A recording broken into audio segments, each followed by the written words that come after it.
Plaid Cymru is the party of Wales, the party of the people of Wales, the only party that truly represents Wales.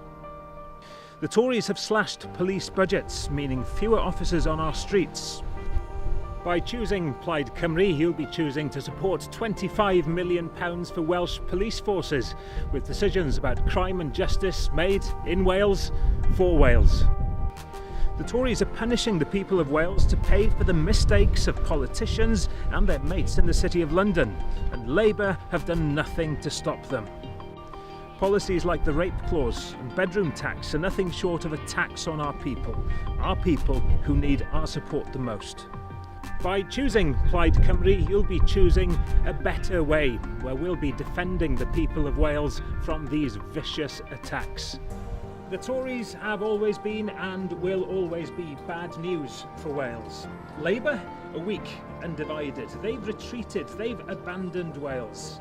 It's left to Plaid Cymru to defend Wales, to defend the people of Wales. It's time to vote for the only party that can defend Wales. It's time to vote for Plaid Cymru.